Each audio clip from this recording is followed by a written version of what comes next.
They used to say that nothing in the world could separate them. Not time, not distance, not even the quiet changes that come with growing up. Ayo and Sade had known each other since they were children, back when the world felt small and endless at the same time. They grew up on the same street, chasing each other through dusty paths, sharing roasted corn in the evenings, and whispering dreams under the soft glow of lantern light. Everyone in the neighborhood knew them as a pair. If you saw one, the other was never far behind. As they grew older, their friendship deepened into something softer, something unspoken but understood. Ayo would walk Sade home every day, carrying her books even when she insisted she could manage. Sade would laugh at his jokes, even the ones that made no sense, and save the biggest piece of meat for him whenever her mother cooked. By the time they realized they were in love, it didn't feel like something new. It felt like something that had always been there, quietly waiting. They made plans, simple ones. Ayo wanted to become an engineer and build a better house for both their families. Sade dreamed of becoming a teacher, filling classrooms with the same warmth she carried in her heart. They talked about a future where they would never have to say goodbye, where every morning would begin together and every night would end the same way. And for a while, it felt like nothing could go wrong. Until the day the sky changed. It started with rain. Heavy, relentless rain that refused to stop. At first, it was almost beautiful, the kind of rain that made children dance and adults pause to watch. But then it grew louder, harsher. The drains overflowed, the streets turned into rivers, and fear began to spread faster than the water itself. The flood came in the night. Ayo woke to the sound of shouting and rushing water. His heart pounded as he realized what was happening. Without thinking, he ran out into the storm, calling Sade's name. The water was already waist-deep, rising quickly, carrying pieces of homes, furniture, memories. He fought against the current, pushing forward, slipping, falling, getting up again.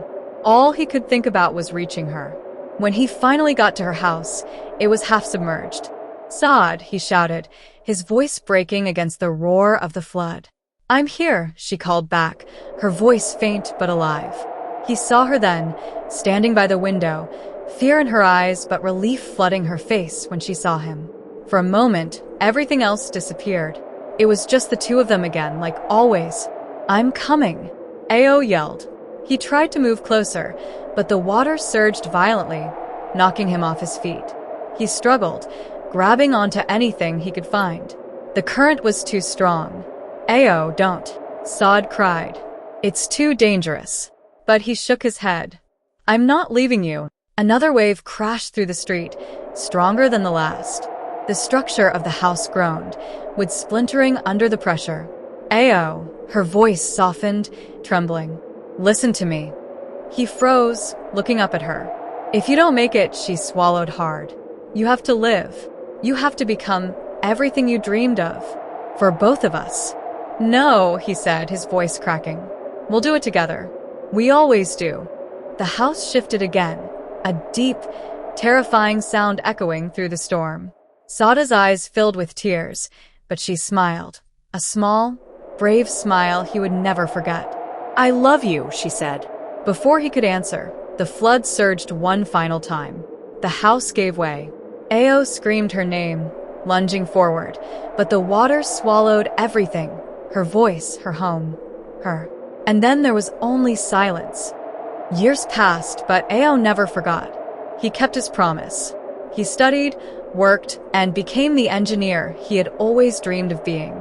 He built stronger homes, better drainage systems, safer roads, everything he could to prevent another disaster like the one that took her. People called him a hero, but they didn't know the truth. Every building he designed, every structure he strengthened, carried a piece of her memory. Every success felt incomplete, like a story missing its ending. Sometimes, on quiet evenings when the sky threatened rain, he would sit by his window and listen.